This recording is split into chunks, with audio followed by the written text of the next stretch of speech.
Welcome to Agents of Nothing, an episode-by-episode recap and analysis from the perspectives of a veteran and a new recruit. And now, a quick word from our sponsors.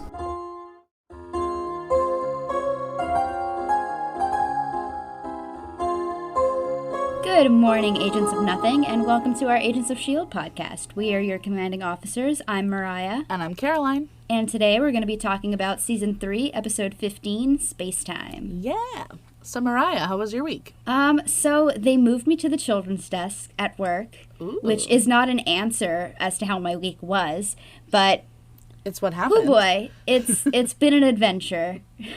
What's different about it? Well, where I was at the YA desk, which is like towards the back of the library, so we didn't really get a whole lot of people like coming to bother us there. Yeah. I'm not much of a people person. What? No way. I like books and quiet. Yeah. So it's a lot noisier than I'm used to, especially because, I mean, I'm in the children's section. I'm right next to, like, the train set and the Lego table and everything. The children. Yeah. But I think it'll be fun in the long run. It's a lot to get used to. Yeah. I'm sure you'll make new little buddies and stuff. Yeah. That'll be fun. So how was your week? My week was great. Started off super strong. Saw Paramore since last time we saw each other, so that was amazing. And then my friend Andy came into town to visit for his birthday week. So that was Andy. really cool. It was a little bit of a last minute trip, so I wasn't able to like take off work or anything. So we were just like hanging out in the morning. We would go get breakfast or coffee or something, and then I would go to work, and then we would go to dinner in the afternoon or in the evening, and then he was just like entertaining himself the rest of the time.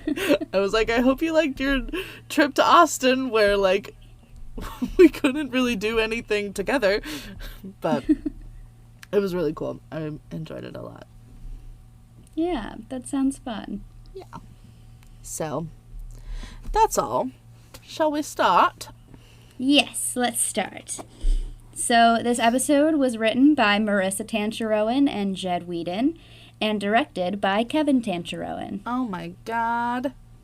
Mom and Dad and Uncle Jed. Wait, no. Just kidding. Wrong. What? Uncle Kevin. Uncle Kevin. They're the ones that have the same last name, and so it got me twisted. Mom and Dad and Uncle Kevin. Anyway, no new characters. Or at least none important enough to have a name. Well, wait a minute. Just kidding. Charles. Yeah. Anyway. And then whatever the other guy... You know what? I watched this last night. And it's just gone. Charles and... CEO guy. Yeah. What? Hang on. I wrote it down somewhere. Started with an A. No. Abbott? Edwin Abbott. Whew. Okay. It's like two terrible governor names. I actually have a fun fact that I didn't include because I couldn't remember who the hell Edwin Abbott was. Oh my God, include it now. Okay, let me go to my original Google Docs note. Season 3, Episode 15, Extra Chaotic version. Taylor's version, From the Vault, 10-minute version, Sad Girl Autumn version. Recorded at Long Pond Studios. The character Edwin Abbott is named after the 19th century teacher and theologian Edwin A. Abbott, who wrote the book Flatland, which uses a similar metaphor to explain the mathematical theory of time and space that Fitz uses as an explanation for the team. Oh, that's way better than the people that I was thinking about with his name. And I don't remember who Rowan Hamilton is. You wouldn't happen to. That was a character? I don't know, I guess. Rowan. Sometimes it might be someone from the next episode, because I find that happens, especially on IMDb a lot, where I will randomly get a fun fact and it's for the wrong episode. Awesome. So, could be that. I don't know. Maybe so. All right, let's get started. All right. So we start out with some absolutely stunning shots of a man carving a bird out of wood, and then like painting or staining it. Honestly, beautiful. I could have watched those shots for hours. The man seems to be homeless and hanging out in an alley or courtyard or something behind a restaurant. I believe later we find out it was a grocery store.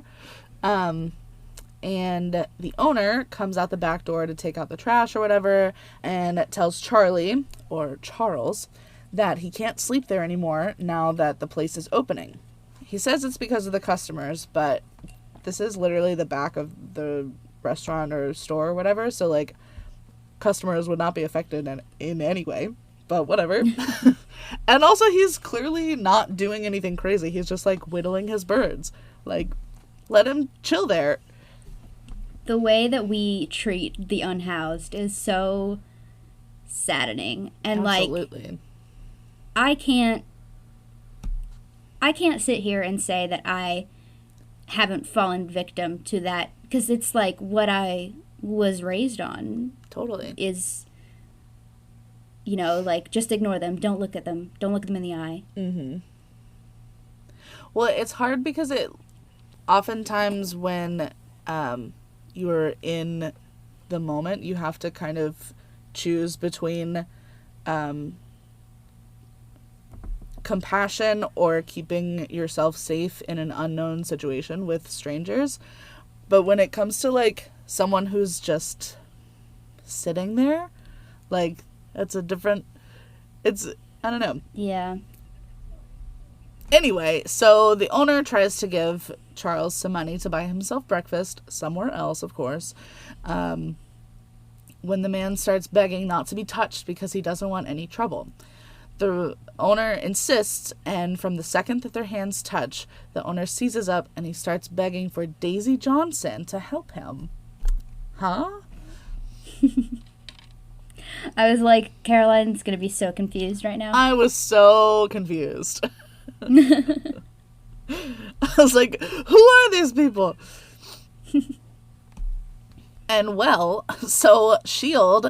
is apparently tapped into every emergency dispatch service all over the world, and was immediately alerted when local grocer Edwin Abbott called 911 and asked... Oh, that's Edwin Abbott. Yeah. So then that must be... The other guy must be Rowan Hamilton. Must be, yeah. The... Okay. The CEO guy. Yeah. Anyway. And was immediately alerted when local grocer Edwin Abbott called 911 and asked specifically for Daisy Johnson because Hydra was going to kill him. Even though neither Daisy nor S.H.I.E.L.D. in general has ever heard of him. Why did I make that a separate sentence? Because Hydra was going to kill him, even though neither Daisy... Blah, blah, blah, blah. Jesus Christ. You're fine. I'll cut that part out. Okay. It doesn't matter.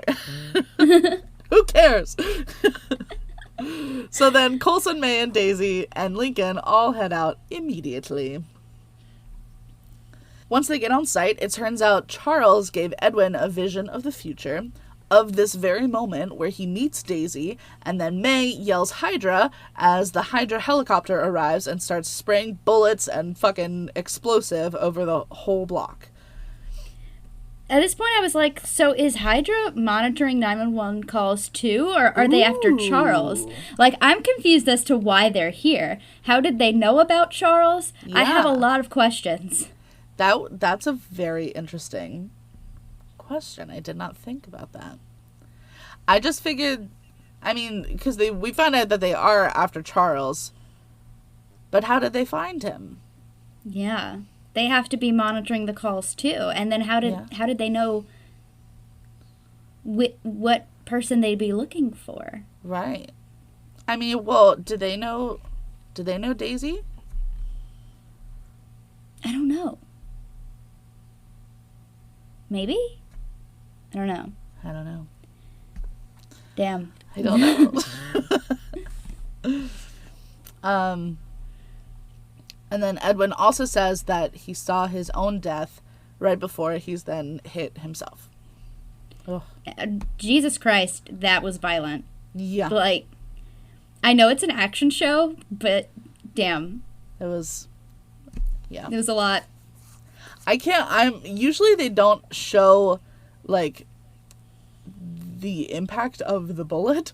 And so that was unexpected for this show. Yeah.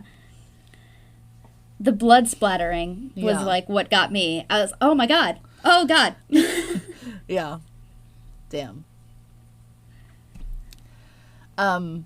So Daisy realizes that Charles must be inhuman and that Hydra is after him, which he is, and they are.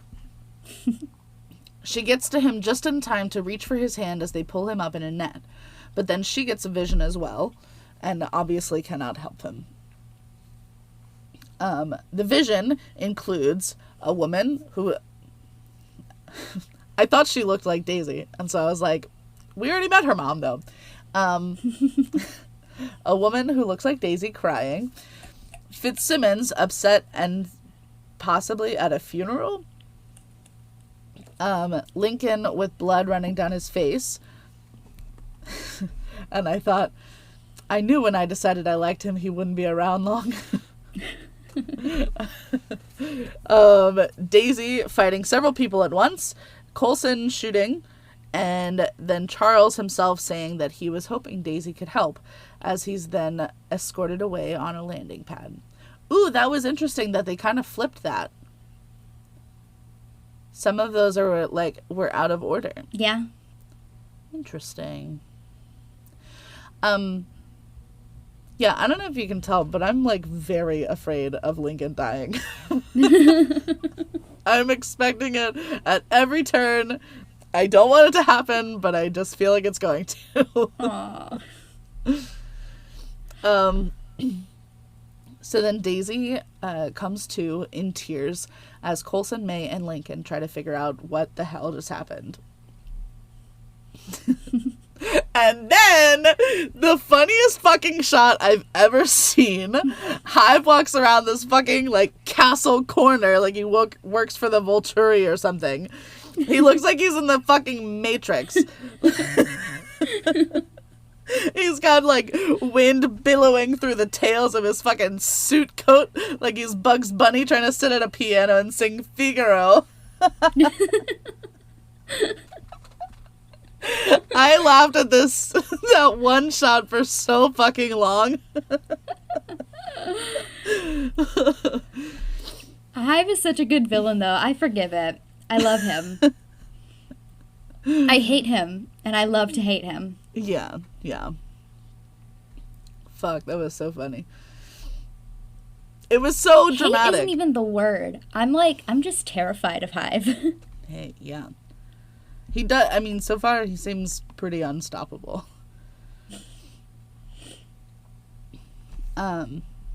Anyway, so Hive joins Malik at a fucking feast, and they have a little therapy session to figure out that what Malik really wants is power.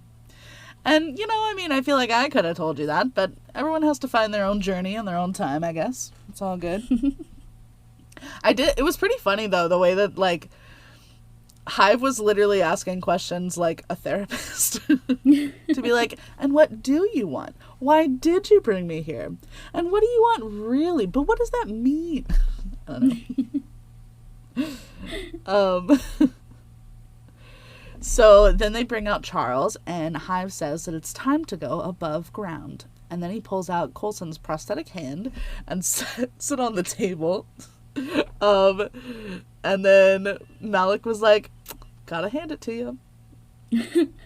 Actually, David said that, but it was very funny, and I had to include it. Something about, I don't know, literally everything Hive does is so, like, dramatic and random, and it just, he's so freaky and also hilarious. So Daisy is still recovering from seeing the future, while Coulson, Lincoln, May, and Fitzsimmons all help dissect each part of the vision. Fitz explains, in actually the most concise and clear way I've ever heard, how space-time and the fourth dimension works, in order to demonstrate that there is no way to change the future. I just love when Fitzsimmons talk nerdy. Truly. But, like, the way that he literally just had a stack of papers, just drew a line on it, I was like, nobody's ever explained it that way. That makes so much sense. I feel like people have, like, I've seen videos and, like, had people try to explain it by, like, drawing it on just a sheet of paper, but drawing it on a stack of papers makes so much more sense. I could not explain it back to you, but... But you got it. I got it in the moment. It made sense for a second there. Made my brain hurt, but it made sense. It just made my brain hurt. Yeah. Anyway. But anyway, Fitz is saying it's not possible to change the future because of how space-time in the fourth dimension works. But Coulson is determined to change it. So Daisy is to stay at the base so that she can't be at the center of all of these things happening. Coulson is not touching his gun, and Fitzsimmons are not to go anywhere near Snow until this situation is resolved. I didn't catch on to Snow when I saw the vision, but fine. At this point, I was just like, because I couldn't remember exactly what happened, but I knew that Daisy was not going to stay in the base. No, when does Daisy ever do what she's told?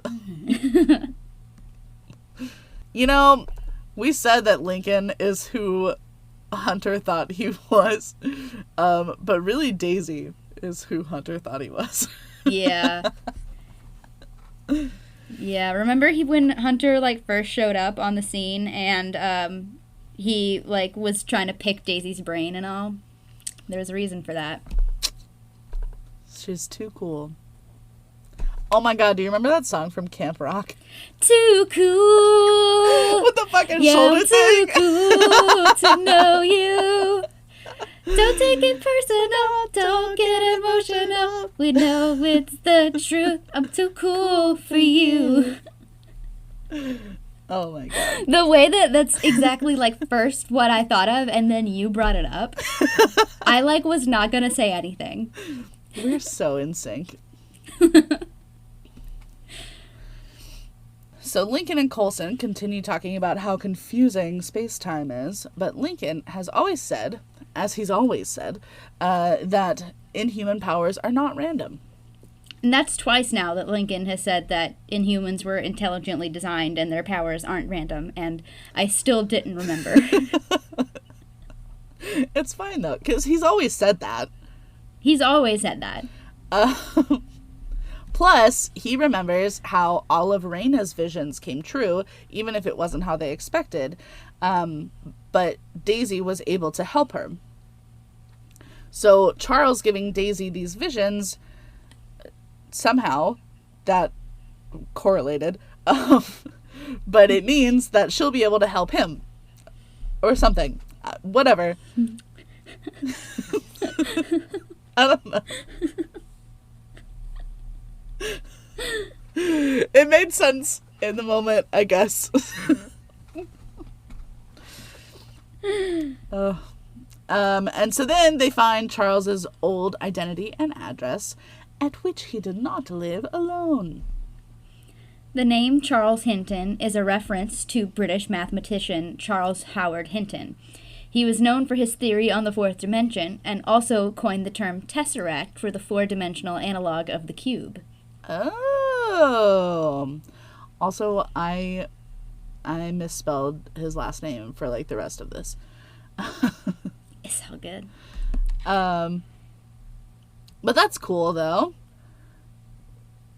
So Daisy is going back over her vision again with Fitzsimmons, trying to use whatever details she can remember to narrow down where she will eventually see Charles and talk to him again.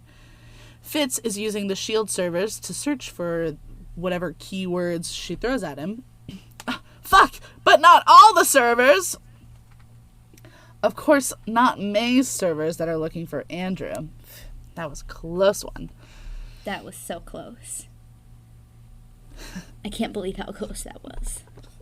May being like, not all the servers, and then Daisy was like, yes, all the servers. That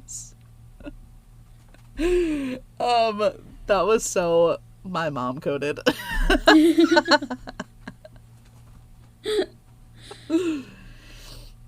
Anyway, May is unfortunately not as impressed by these attempts to change the future as she would be by trying to change the past. Wouldn't we all? Yeah. Just then, Daisy sees the woman from her vision walking into S.H.I.E.L.D. Coulson introduces her as Charles's wife. Do not remember her first name. Do you remember her first name? I don't think she was given one. At least I don't remember it. That's sexist.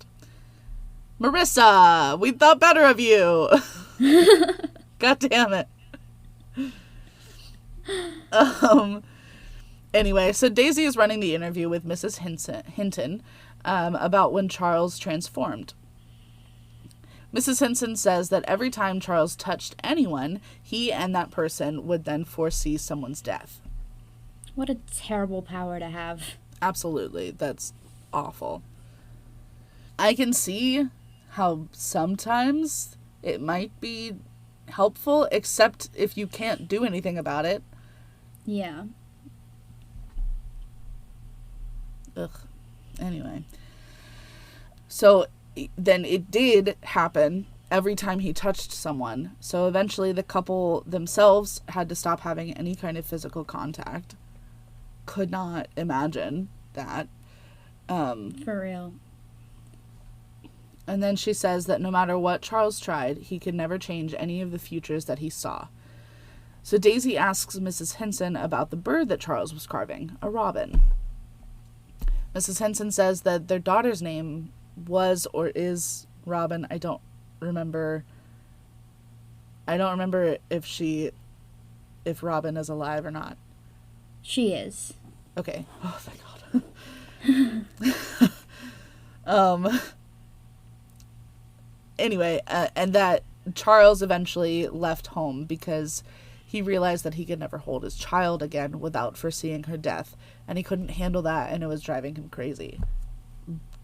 As it would anyone. Oh my God. Yeah. As someone who really needs physical touch in my life, this is honestly the worst torture I can think of. Truly. I can't even imagine. Yeah. So Malik and Hive go to the company that helped make Coulson's prosthetic hand and request to buy the whole damn company. The CEO initially refuses, but Hive uses Charles to show the CEO, quote, what will happen.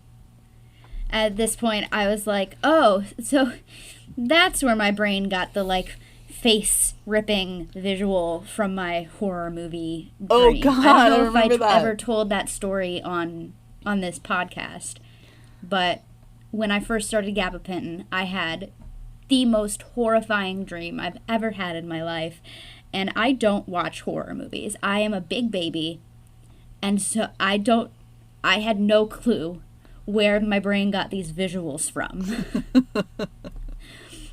And apparently part of it was this episode of Agents of S.H.I.E.L.D. Jesus. God damn it, Tangerowans. God damn it. Damn. It was fucking crazy. For sure. So the CEO changes his tune quickly, obviously, and asks if signing over the company would be enough. But Hive still burns each of the shareholders alive, or whatever eats them. I don't know. Whatever the fuck he does to his victims. Rips them apart. Jesus. Yeah. Hive then forces Malik to put on the prototype prosthetics that the company was working on so that he can, quote, feel the one thing that you crave but have never felt. Power. And the actor's name is Powers Booth. Aww!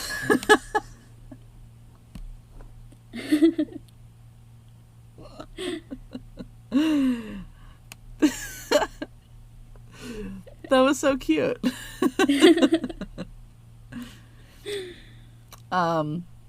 So May finds Daisy with her little like sleeve paws. The 2010s were a time, y'all. My favorite hoodie still like, to this day, my favorite hoodie has like the built-in little like thumb holes. I love the thumb holes. Thank you, Newsies Tour. I do feel like that was a good soundbite. I love thumb holes.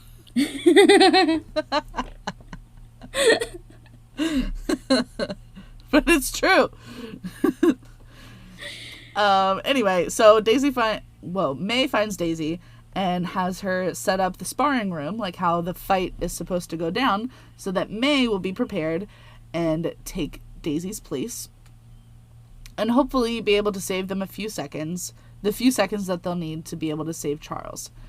They then go over the drill countless times, but Daisy says it's still not fast enough. Malik is trying to use the prosthetics, but he can't quite get used to the new super strength yet. Hive gets tired of Malik messing around with smashing things and tells him to then crush the CEO's head. Malik is nervous at first, and it makes me wonder, has he ever actually killed anyone with his own hands before, or does he always just send someone else to do the dirty work? But then he slowly starts to obey. Ugh. This episode is a lot. Yeah. It's a lot. For sure. Very gory.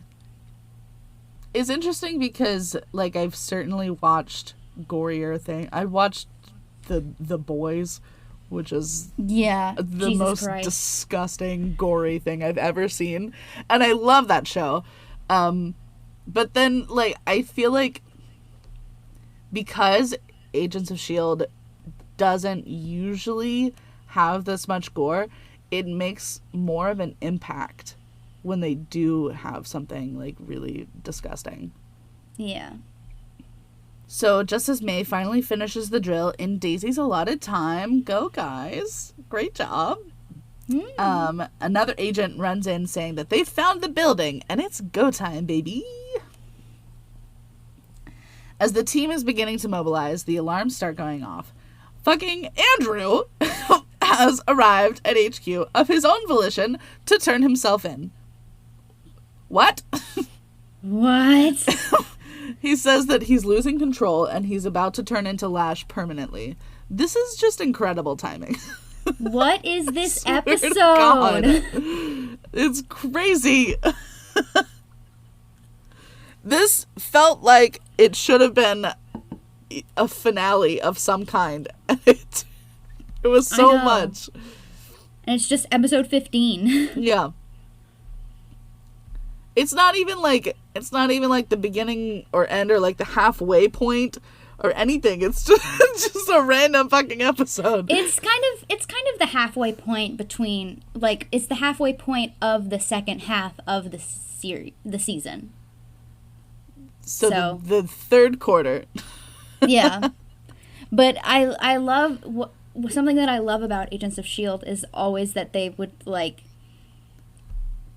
part one of the season would have one story, and then the next part would have a seemingly unrelated story, and it would tie them together at the end. Mm-hmm. Yeah, for sure. So that's probably what it is that it's halfway through the second half of the season. Yeah. They're like, we forgot to tie it together. Bring it back.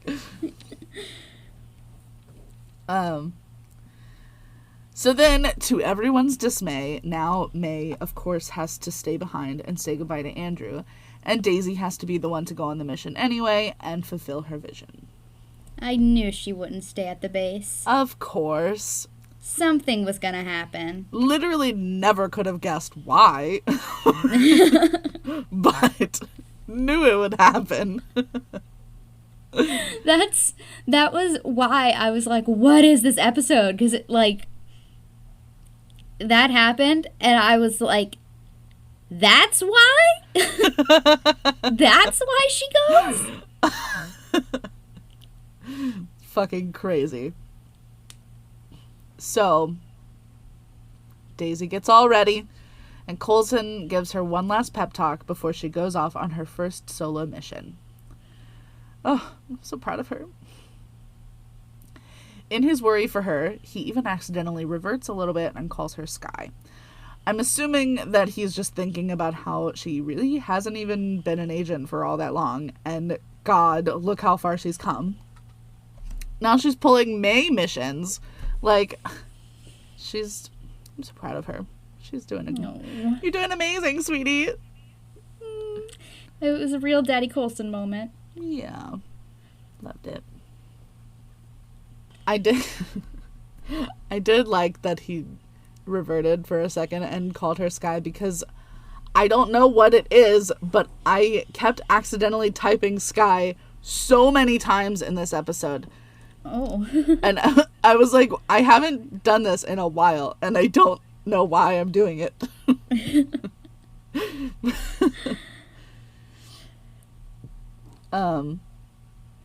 Anyway. So Andrew finally gets his chance to talk with May. May tells him about the experimental vaccine that Simmons has been working on and how they have him hooked up to it right now. He explains that this whole time there's been a piece of Lash within Andrew and just enough of Andrew in Lash for May to be able to talk him down. But he's afraid that this upcoming change will be forever and that his Andrew self will be lost completely. But he wanted to make sure that this monster or weapon or whatever he is was in S.H.I.E.L.D.'s hands and no one else's. He says, or maybe Lash says, that he fights for a cause that maybe humans just don't understand yet, that maybe he has a greater purpose. Fitz gets the security cameras pulled up at the building that Daisy is heading to, and as they watch Kiera talking with someone in the hallway, suddenly they all freeze for a moment as not Grant Ward looks into the camera. Oh shit, oh shit, oh shit, oh shit. I forgot that they didn't know. Oh my god. What kind of hell did they just send Daisy into alone and without comms? Jesus. At this point, my reaction to this genuinely was just, oh no, Daisy! Yeah. God. Also, the way that, I don't know where that security camera was, but I feel like Ward looked into it as if somebody was like filming with their phone or something. Yeah. The like placement of it was so weird that it was like, it made it look like he was like, oh, you're watching me, and I know they're watching me. But it was just security cameras. Yeah. What if he did know? What if he did? Hive knows all. Oh, God, shit. An omnipotent villain. Ah. Oh, God. So May tells Andrew that she really doesn't care about the future. Right now, she wishes that she could change the past so that Andrew never met her, because then he wouldn't be dealing with all of this right now. But Andrew says that May is still at the center of all of the best moments of his life and that he fucking loves her. Oh my god, this is so weirdly romantic.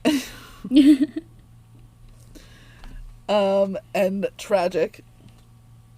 Truly. So Daisy gets through her fight in record time, even with some improvisations. Look at her go. but she didn't account for a two-way mirror and someone else pulling the alarm. This features the second one-shot fight sequence on the show.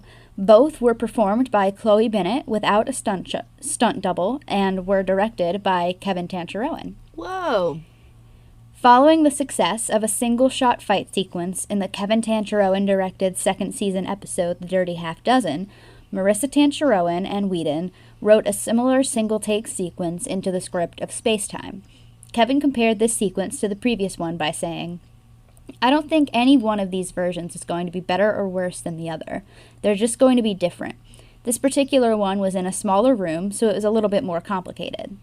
The sequence, which took 3 or 4 hours of sprints and sprints and sprints to get right, not only accommodated the actors and camera crew in the small, intimate room, but the producers and showrunners as well, as they wished to witness the action scene unfold. So cool. Kevin Tancharoen noted that on shows like Daredevil or The Flash or Arrow or any of these other superhero shows, they have a mask on and a hood or something that can cover their face. On S.H.I.E.L.D., they don't have that, and it's full out. You have to make sure that the person who is acting the part is actually physically doing it. I give all of my props to Chloe Bennett for making that work. Hell yeah. On why the series story needed the sequence, Tancharoen stated, "There has been such an arc from Daisy being a computer hacker to a supreme badass. To see her expertly take out every single opponent and not hide it by cutting and editing, I think speaks volumes about how far Daisy/Skye has come as a character." Absolutely. We were saying that a second ago. She has come so far. And it's all because of May. Yeah. And a little bit her. I mean, yes, she did the work. Let's not minimize that. Sorry, Daisy.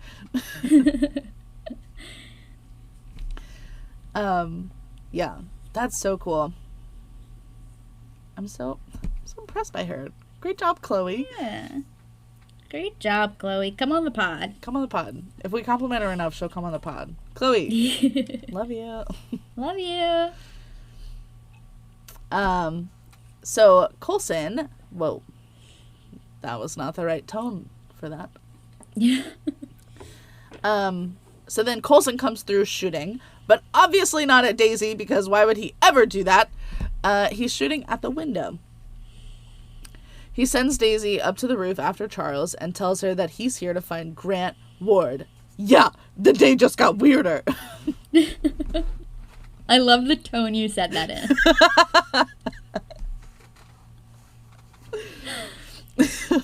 Coulson was like, "Yeah, day just got weirder." And you're like, "Yeah, the day just got weirder." That's how I felt about it.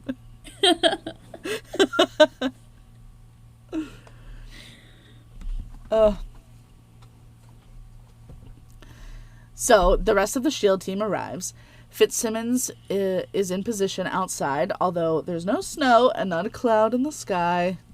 It was ash, wasn't it? You're so smart. I'm so smart. I really did call it. Yeah. Lincoln takes some of the extraction agents, while Coulson takes the others, to then split up and search the building from top to bottom for who they think is Ward. Hive gives Guerra the order to kill anyone human. Fuck! I don't have anything to say, so I'll just repeat you. Just fuck. Andrew and May are still having a nice moment talking, and May mentions that Daisy is so confident in her inhuman abilities that she thinks that she can change the future. Andrew laughs and starts to say that that's what they're trying to do with this vaccine. And it isn't... Daisy thinks she can change the future, but I don't think it's because of her inhuman powers. I think it's just because she's blindly optimistic. I think it's just because of who she is as a person. Yeah. But Andrew cuts off with pain on his face. It's starting. He runs behind the door and they touch hands through the glass. And This was so sad, but I'm really glad that they got the chance to say goodbye. When asked about the final scene between Melinda May and Andrew Garner, and whether Garner is truly gone for good, Whedon replied, "I think so. It's a goodbye between Andrew and May, and it's a powerful one. They were both so wonderful in those scenes. I think right now it is goodbye to Andrew and hello to Permalash." Permalash. That sounds like... It sounds like a beauty product. Yeah, it sounds like you're gonna, like, curl your lashes. Yeah. Interesting. I used to have to perm people's lashes. What did they call it? A lash lift? Lash lift, yeah. Dang. Yep. I was an esthetician. I don't know if I ever mentioned that to y'all. Just dropping we've talked about it. Just dropping some lore on the feed.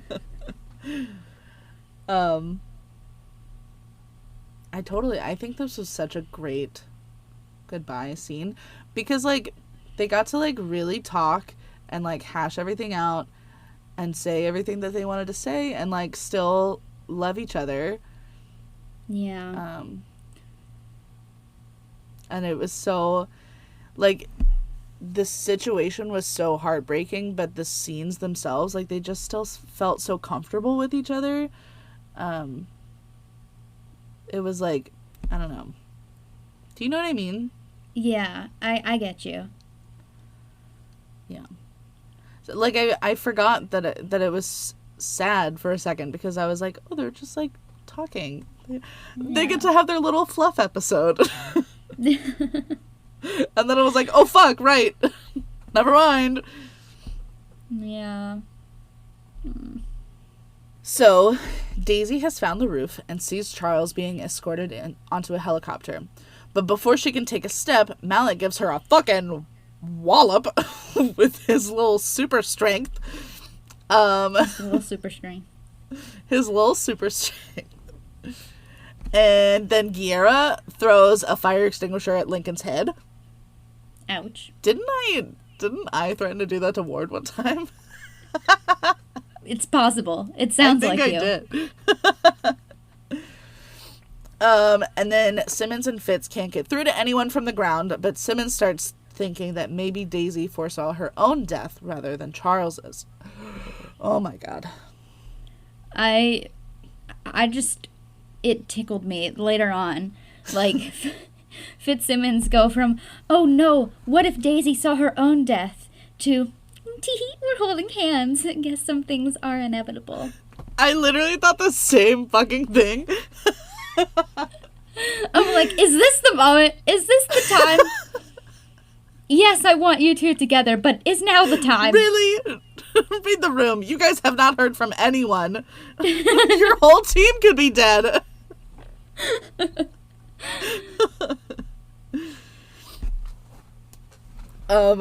Lincoln finally responds to Coulson to say that he sees Ward, but Coulson tells him not to engage because there's too much weird shit going on. And yes, what the fuck is going on? And also Lincoln should definitely stop and get medical attention because he's bleeding profusely from his face because of the goddamn fire extinguisher. To be fair, and I don't know why I know this, but head wounds always look way worse than they are because True. There's so much blood, like, in your head. I know that too. Yeah, that's a good fun fact. Thank you. That one came out of my brain, not from Google. Look at you go. I'm so proud of you. Wow. Look how far you've come knowing things. Wow. Andrew then turns to Lash and May is devastated, obviously. Malik continues to just fucking wail on Daisy's face until Charles stops him. And then I don't know what Malik does to Charles, but Daisy, like, quakes Malik into the wall or something, and then Charles falls next to her and is apparently dying, but having, like, a very lucid conversation, so I'm not really sure what he's dying from. Because he's not, like, bleeding or injured, as it seems. He just kind of fell. I was gonna say, like, he got, like, choked out and, like... But like, does that kill people once it stops? No, I don't think so. For him to, like, be dying and able to, like, have a conversation, he would either have to be, like, dying of an illness or something that's, like, taking over his body slowly, or, like, bleeding out. That's like the only things that I can think of for the way that he would still able to have a conversation. Otherwise, he would have gotten better. Yeah. But anyway, he's dying. That's what we know to be true. And Daisy agrees to protect his daughter for him. But when she promises, she touches him again, which is dumb, but also I would have probably done the same thing. And then she sees the same vision that we saw earlier in the season of a faceless S.H.I.E.L.D. agent dead in space. Dun dun dun. Oh my god.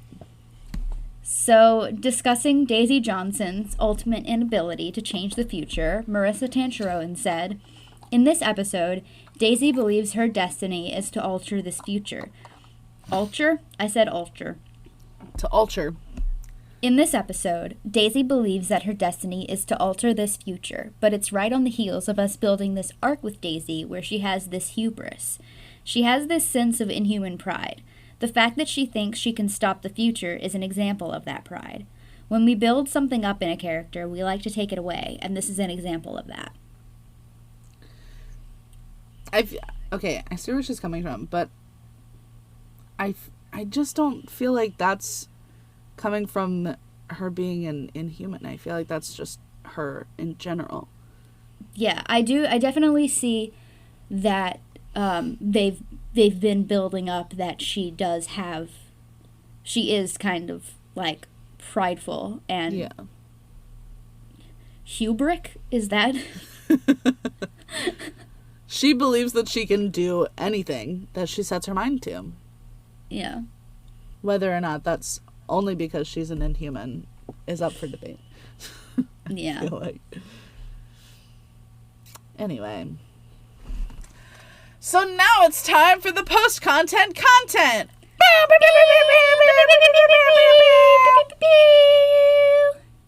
Hive tells Guerra to go to a certain location to get something other than the exoskeleton that they had Malik in. I love when I don't know what's going on, but I'm trying to take notes. I appreciate it. But just then, Guerra gets a call from Malik, reprimanding him for not doing his job as head of security and protecting Malik. But Guerra just looks at Hive and tells Malik that, actually, he's right where he's supposed to be. Oh my god, do I wish I could do that at my job. Hey, why aren't you watching the front desk? Actually, taking a nap in the grooming area is right where I'm supposed to be right now. Hey, why aren't you helping this patron? Actually, sitting at this desk and crocheting is right where I'm supposed to be right now. I'm actually doing everything that I need to do. And that's all there is to it.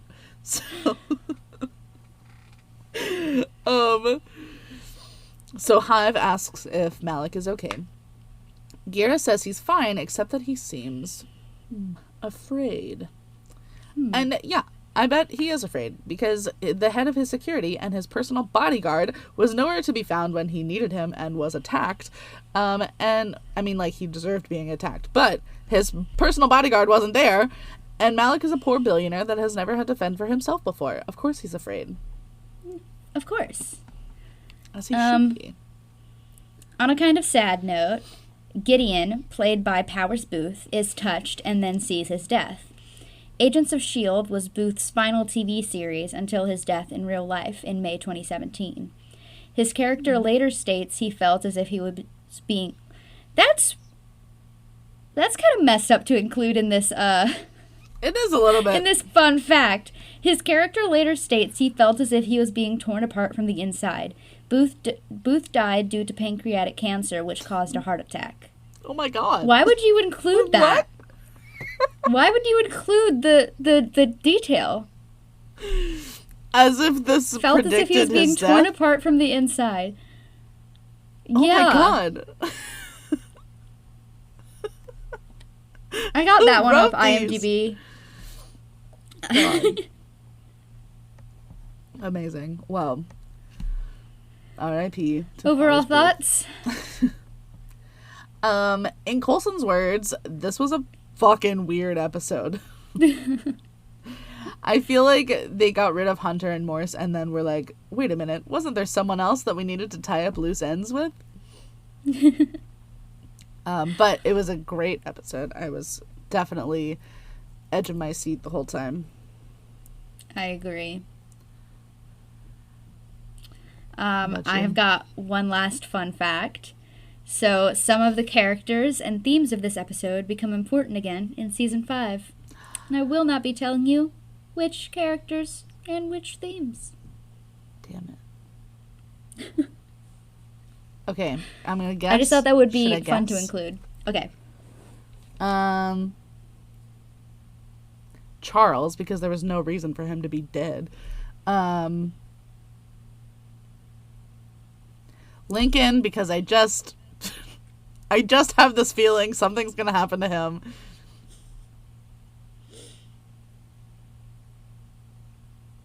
You know what? I bet Coulson will come back in Season 5. You know, I can't confirm or deny.